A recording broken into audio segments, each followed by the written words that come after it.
Salut à tous, donc voilà, on va faire une nouvelle petite vidéo sur toujours sur le thème du VMAX où là l'objectif ça va être de virer cette chose, le petit CC bar qui va bien.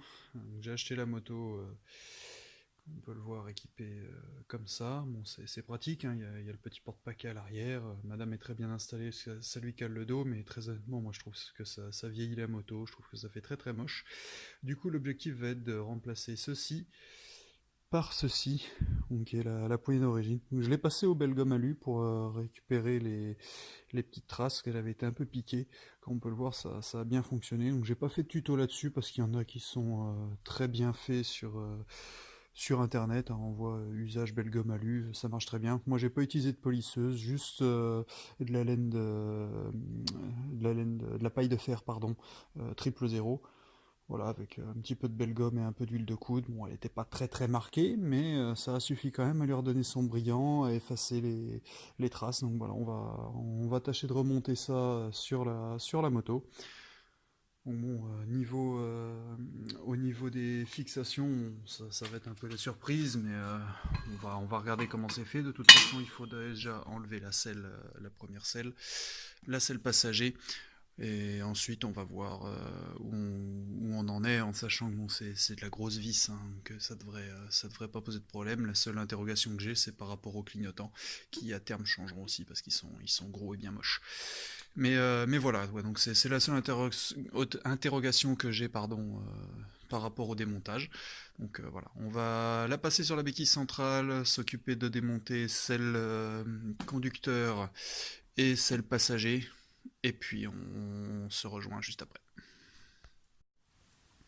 Voilà, donc la selle passager est enlevée, à savoir qu'elle tient que sur ces fixations-là, hein, les deux qui sont à l'avant, et la petite languette en dessous qui permet de maintenir ce qu'on pourrait glisser éventuellement dessous. Voilà, donc on voit les fixations du CC bar, hein, donc qui sont là.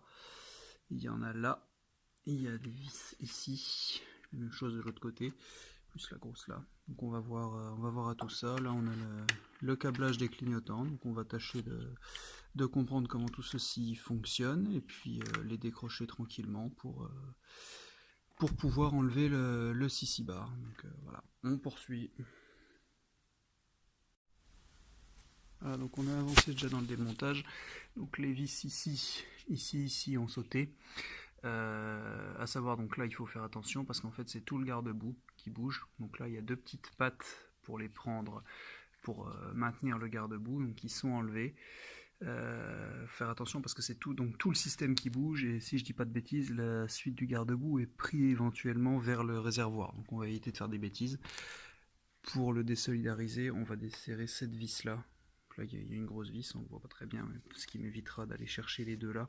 On va déjà desserrer cette patte là ici pour enlever tout le système, et après je verrai s'il faut la reporter sur le système principal ou pas, et démonter les clignotants, donc accessoirement deux fils, hein. Il y a deux fils qui partent, qui viennent se prendre, un est ici et l'autre est ici. Donc là voilà, on voit bien que le CC bar est tombé. Donc pour enlever les clignotants c'est tout simple, hein. Ce sera juste un écrou à dévisser et à reporter sur l'autre poignée. Ça doit être d'origine, il me semble des petites rondelles pour faire silent bloc pour éviter que ça bouge, et on voit bien en regardant la moto donc que c'est la poignée passager qui tient bien le garde-boue en lui-même. Donc du coup au remontage je pense que je vais rigoler, mais voilà, donc le garde-boue est posé à l'arrière. Donc il n'y a plus qu'à opérer le transfert des clignotants déjà dans un premier temps, et ensuite on va remonter. Et voilà, c'est quasiment terminé. Donc la pièce est remontée, au final ça se fait globalement assez bien. La petite astuce consiste à fixer, en fait, quand on le remonte, la pièce en elle-même, la préfixer en remettant cette vis-ci. Pareil de l'autre côté, en gros la pièce tient, et il n'y a plus qu'ensuite à remonter le garde-boue directement dessus pour avoir de la place. Donc là on voit que les fils sont un peu mis n'importe comment. Je vais les refixer bien donc dans les, les petits bitoniaux là, prévus à cet effet, hein, pour faire passer les fils. Donc voilà, ensuite c'est terminé, il n'y a plus qu'à remonter la selle, et puis à profiter de la bête en configuration terminée. Donc là je vais Je vais resserrer la totalité et puis ce sera bon pour cette partie-là. Et voilà, donc c'est terminé. Euh, Comme on peut le voir, la ligne est quand même vachement plus sympa comme ça.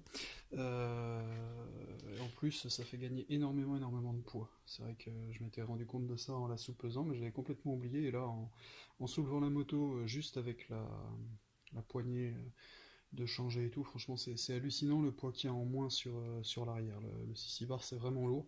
Donc voilà, la voilà de retour en configuration stock. Donc, enfin, en tout cas pour l'arrière. Maintenant, le prochain objectif pour moi, ça va être de virer le saut de vent, là, qui est vraiment pas beau, même si c'est pratique. Et puis voilà, après on verra pour d'autres modifications. En tout cas, le retour de la poignée d'origine fait du bien. Mis à part bon, ces gros clignaux qui sont dégueulasses, on retrouve l'arrière minimaliste. Donc moi, c'est ce qui me plaît. Donc voilà, comme vous voyez, c'est pas bien compliqué.